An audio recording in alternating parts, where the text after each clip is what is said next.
Hey, I just saw Gored Embrace and I got to interview them, and I'm about to show you that. What you're going to get is a clip before the interview and a clip after the interview of the actual footage from the show in Columbia, South Carolina. I also wanted to show you some of the merch that I got at the show. Cool Gored Embrace shirt, tour date, or the album and the album tracks on the back. And anyways, I also wanted to retract a statement I did from the review where I criticized the solos on the album for being a little bit too melodic and maybe not being dark enough and fitting. And after I've listened to it more, these solos are great. They're way better than I could do, and they fit really, really well. So that was my kind of retraction for Danny, the guitarist. I meant to do it during the interview, but I forgot. But anyways, without further ado, here is the video. See you later.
Welcome to Beast Metal Review. I am here with Anthony and Danny, guitarist and vocalist of Gored Embrace out of Chicago, Illinois. I just got to see their show, and by the way, you can go back and see the latest album that I reviewed, and they are even better fucking live. Go fucking see them if you want to have a good fucking time. If you like the low end and you like fucking slam, go see these guys. So we're going to get into it a little bit. I'm going to kind of base this on kind of like an artist kind of questioning a little bit, and you guys can just take off with it if you want. So one of the first things, maybe talk about the development of this album. And you guys have only been together, I think, since 2020. And tell us about like that development to get to putting out this album. I think it was released on the 17th of February? January. And just kind of tell us about making the album. That'll be the first question. I can add real quick. So, well, thank you for all the kind words. Yes, thank you so much. This album kind of been a long time in the making because when the band started, it was just me, Steve, the drummer, and Noah playing guitar and bass.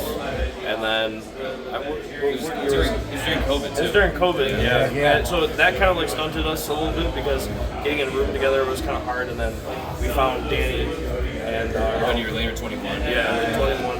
And then ever since then, like him and our old bass player, Aaron, we were like working on music right away. And then we did that promo in 2022, which one of the songs is on the album, Neurological Inception.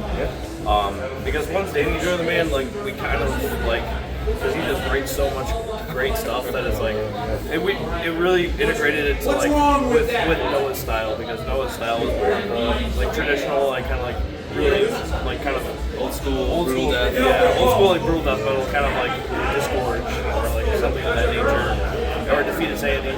Like he was really into that band, so like we tried to meld the two between, because Danny brings so many technical aspects and like lot of aspects that it just really brought it together. And then it took how long did you say it took? Like 2 years to write? Yeah, 2 years because our first tour was in 22. Yeah. And then we started writing immediately after that. And I remember we got off the tour, we wrote Residual Self-Image, and we're like, we're going to finish this out right away. And then it took the rest of the year and then the rest of the next year to kind of get it all together. Yeah. We had a lot of ideas. It was a process to try to just pare it all down into what we wanted to be the songs. What was the toughest thing about writing this latest album? For me personally, I would say it was just because being in a band is collaborative, so everyone brings their own aspect and like their own like influences. So I'd say like the most challenging part is like because we really love everything. Like and that's me speaking with. I'm the vocalist. I don't write any of the music, but it's like I will say like Steve's really involved in like structuring and writing, and so is Danny. And well, we all really are in a way.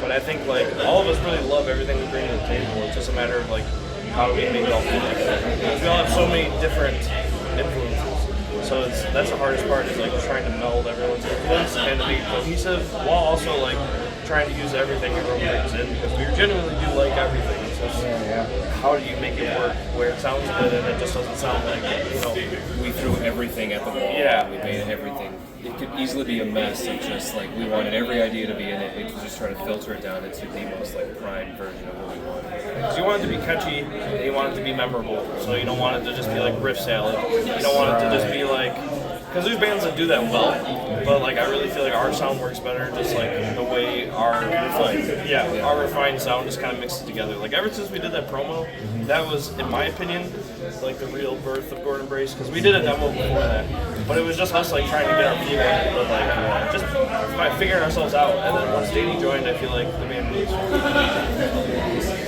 So now I want them to name like maybe 2 or 3 bands that are really inspiring you right now. Like which ones are you like, unholy shit, like they're so fucking good. And, like which bands right now are the ones that you're just like, oh. More older, or just in general. Doesn't matter. Like who wakes you up in the morning and gets you thinking? Like who do you go to Spotify the most? Well, I would say for me, because Suffocation's my favorite band of all time. They'll always be top tier for me. I will say, as far as like contemporary bands or like newer bands in general, a band that really like made me want to do this more because like I've been making music for a while, but I never took it this seriously until I heard Tomb Mold for the first time. And if you know anything, we're named after a Tomb Mold song. If you didn't know. Yeah. And on Manners of Infinite Forms, when we were looking for a band name, because we all love bands that are named after other bands' songs. So we saw Gored Embrace, and we're like, that's such a cool name that doesn't really make any, like, we could do anything with that. Like, it could really be what you want it to be. So we thought that was really cool. So I'd say Tomb Mold. And by the way, you can, on my YouTube channel, you can see my interview with Tomb Mold that I did this July. That's awesome. Much love to them. I would say also, you said 3? How many? 2 or 3. I could do 3. I would also say Mutilatred. Because Mutilatred are really good friends of ours, and they also, early on for me, before we really were like doing anything, I saw them for the first time, and they blew me away. And every time I see them, they're just one of the heaviest bands in the game. Who else? I mean, I love old school death metal. I love early 2000s death metal. I love 90s. Right? Yeah. So it's like I'm just gonna go with like contemporaries that I'm really inspired by. I'll also put Sing the Sycamore because they were another band that really made me want to jump out and do it. And they're all great friends of ours, so we love them to death. And then, last but not least, I'd probably say Undeath. Because I think Undeath is a death metal band that is unforgiving, and they do whatever they want to do, and it doesn't, I feel like they do it better than like anybody could even imagine. I was gonna say Undeath, so I'll skip Undeath. Yeah, yeah, they just do something so cool with how they choose riffs and everything just sounds so cool and everything they do. But for me, it's probably Defeated Sanity because I love the insane guitar work they do. It's just off the wall, but it feels not like over the top or just like nonsense. It's like there's a focus to it, and then when those heavy parts come in, they're really just, it's like a punch in the face. I love that. And then I just like watching them play guitar because we saw them live. I was mesmerized the entire time. Definitely Stabbing is a contemporary. Stabbing is so cool, and they also were on that same show, Defeated Sanity. And the riff work in that band is nuts. Like it's so fast. It's all power chords, and I just love how fast it is. It's super brutal and intense. And then I guess like probably Dying Fetus because they have such a broad discography, right? Like they got the beatdown, they got like the more hardcore elements where it's like the breakdowns and stuff, but then they have like the cool technical stuff where John Gallagher is just like shredding and then also doing the cool like riff work. So, not tremolo picking, sweep picking. yeah, it makes it seem so easy, and I aspire to be something like that. And what a nice guy too. Yeah. Like if you go to the show and see Dying Fetus, he will, like he'll talk to anybody. He'll go up and sit at the bar by himself. Very humble guy. Probably all that. And maybe if one thing that isn't really death metal, but it kind of like inspires me, is The Ocean, this band from Germany. I saw them in Kazakhstan. 14 people were there, and they put on an amazing show, and their sound is enormous. And I love how they make it sound just like you're under the ocean, where it's just like the pressure of the heaviness and the depth. And especially their earlier stuff of like Phanerozoic and the Ocean album, I forget what it's called, the Bath of Pelagic. That inspires me for writing, where it's just trying to make something sound super heavy and just like crushing at the same time. And then it just mix that with all my other influences. yeah. Another one real quick, and then we can move on, I promise. For me, a massive one is also Nails. Because Nails encompasses aggression and also is growing up listening to hardcore and death metal and everything. I think they just do everything so perfectly. But they're another band that made me want to sing because like it's just so visceral and violent that it is everything that I think is heavy and evil, but also like is a punch in the face. It doesn't care who you are, like you're gonna listen right then and there. So yeah. See that that's one thing that I've often said is like metal has to have darkness. When Black Sabbath came out, the first time I heard the opening song, the opening track with the rain and the storm, and you hear that, BOM! Just how dark it is. And when I think about hardcore, like I was into hardcore in the 80s, it's great, but it's more like angry and powerful to me. It's not dark. Yeah. And so like my metal has to have a lot of darkness in it. So my next question is about, we talked about it a little bit before, when you guys are feeling the crowd and checking out the crowd, and when these guys go into like the real brutal, slow parts of their songs, like and on the title track for the latest album, it's a long name, I can't remember. In the presence of a malevolent soul. That's it. In the presence of a malevolent soul. When that song comes, there's two parts where they kind of break it down and get really slow and super heavy. And the second part, it's even slower. And so my question is, do you guys purposely make it even slower? Oh yes. Yeah. So it's fun to play slow, and because we really just feel the crushing heaviness, and then I feel like the crowd reacts to it. It also depends, like we feed off the energy of the crowd. Like no matter what, we're gonna give you the crazy show we can give you. Even if you're standing there nodding, it doesn't matter. But if we see people beating the shit out of each other, then we're just gonna play it as unforgiving as possible. We're gonna help you along. Yeah. If you were pissed off before, you're gonna be really mad now, and it's gonna be really crushing and evil. Because that's another thing in that song in particular. That was, I would say, like one of the first songs. I don't know if you think this, but it was like one of the first songs for me where I felt like we added like black metal elements too. Yes. And which we're all very big fans of black metal too. Which also is another inspiration. But I could talk about this for hours. So that's why if you limit me to 3. I'll say the top 3, but I also am very inspired by black metal, and so are all the rest of us. Like, we all love it, so we want to. And I feel like with brutal death metal bands, you don't really get that kind of meld with black metal and brutal. So we wanted to mix the heaviness with also the melody and the raw and the evil aspects. So, yeah. Well, that kind of segues me into the last question. And I know as artists, like, you're thrilled with the latest album. And by the way, guys, go out and buy it. If you haven't been on Spotify, follow them. Like all the songs all the way down. Like, I know as artists, we're always thinking ahead.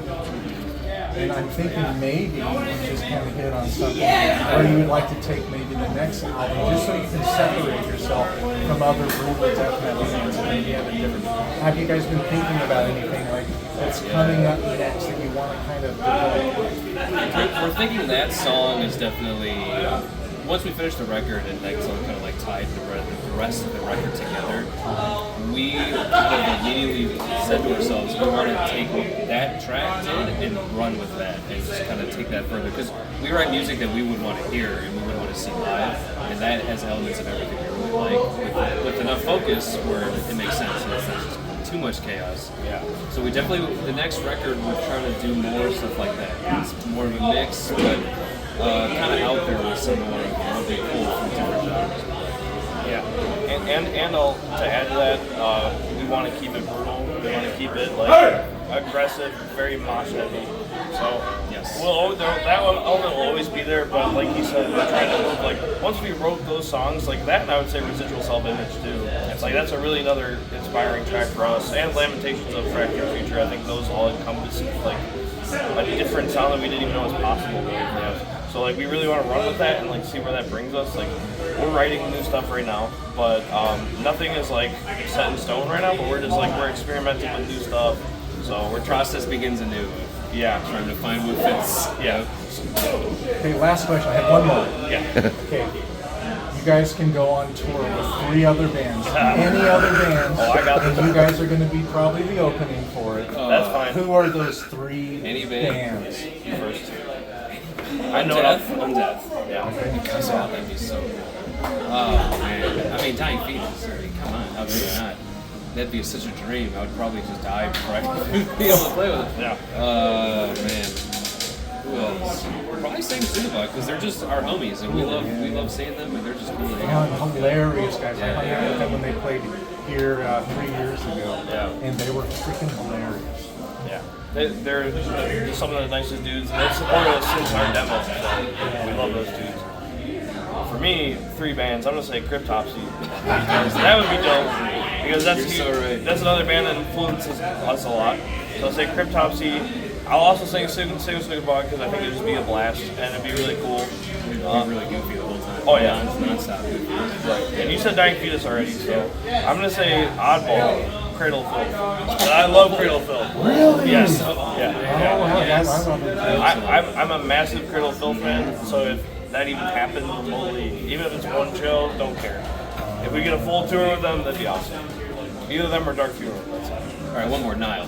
Nile. Yeah, I just saw them on January 13th again. So, yeah. They're incredible. Great band. Like the lineup they have right now for touring is everybody is so tight. And that's one of the things I was thinking when I saw Gored Embrace tonight. They all seem like a unit that gets along. They all seem on the same sheet of music, and they all seem to be just as dedicated, just from stepping out. And by the way, you can hear the way they've got the bass cuts through the guitars and the drums, and you can really hear the bass. Every instrument was mixed really well tonight. Thank you. Really. Anything else you guys want to say to my followers? I'll say thank you for even reviewing the album and wanting and for the kind words and wanting to come check us out. That means a lot to us. Secondly, if you like what you hear, if you listen to the album, thank you. Thank you for checking us out. Yeah, it's available everywhere, and we're trying to hit the road as much as possible. So Trying to get out there, yeah. Yeah, we'll see everybody at some point. Thank you. Thank you guys so much. Thank you. Appreciate it. Yep. This is Adversaricon of Beast Metal Review, and I am out.